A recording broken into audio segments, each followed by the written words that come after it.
நமச்சிவாய எல்லோருக்கும் என்னுடைய ஆத்ம வணக்கங்க. இந்த வீடியோ பார்த்தீங்கன்னா ஒவ்வொரு வீடியோவிலையும் நான் ஆன்மீகத்தை பற்றி தாங்க பேசிகிட்டு இருக்கிறேன். நான் தவமும் சொல்லித்தரேங்க, தியானமும் சொல்லித்தரேன். தவம் இறைவன் அடையிறதுக்கு தவம் உதவியாக இருக்குங்க.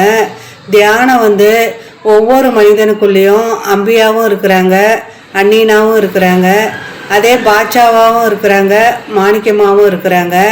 ஒவ்வொரு மனிதனுக்குள்ளேயும் ரெண்டு உருவங்கள் இருக்குது.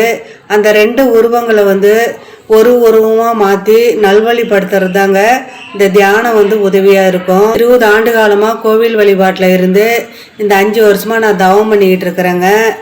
நான் தவ பயிற்சி வாங்கி தவம் பண்ணி நம்ம உடலுக்குள்ளே என்ன விஷயம் இருக்குது, இந்த பிரபஞ்சத்தில் என்ன இருக்குதுன்னு தெரிஞ்சுக்கிட்டு தான் நான் உங்களுக்கு உபதேசம் கொடுக்குறேன். நீங்கள் தீட்சை வாங்கிக்கிறவங்க வாங்கிக்கிங்க அப்படின்னு நான் சொல்லியிருக்கிறேங்க. நான் தெரிஞ்சுக்கிட்டதுக்கு அப்புறம் தான் நான் உங்களுக்கு சொல்லித்தரேன் அப்படின்னு நான் யூடியூப்பில் பதிவு பண்ணிக்கிட்டு இருக்கிறேன். நான் 5 வருஷத்துக்கு முன்னாடி கடையெல்லாம் வச்சுக்கிட்டு டெய்லி ஒரு 1000 ரூபா நான் சம்பாரிச்சுக்கிட்டு இருந்தேங்க. தியானம் எப்போ நான் கையில் தொட்டனோ இந்த 5 வருஷத்துக்கு மேலாகுது. நான் கடையை எடுத்து வச்சுட்டுங்க. எனக்கு மனசு மாறி போயிடுச்சு. தியானம் பண்ணக்குள்ள என்னென்ன விஷயங்கள் எனக்கு கிடைக்குதோ அது யூடியூப்பில் நான் பதிவு பண்ணி வச்சுக்கிட்டு இருக்கிறேங்க.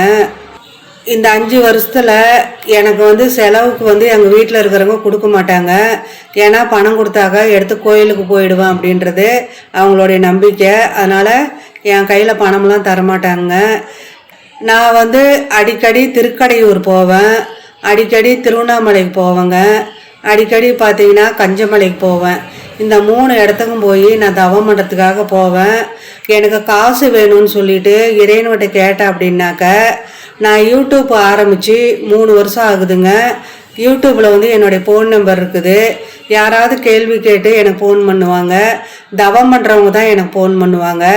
அந்த தவத்து மூலிமா அந்த ஆன்மா உணர்த்தப்பட்டு அவங்க அந்த கேள்வி கேட்டுட்டு எனக்கு என்ன செலவுக்கோ அந்த காசு எனக்கு போட்டு விடுவாங்க. என்கிட்ட பேங்க் பேலன்ஸ் எல்லாம் கிடையாதுங்க.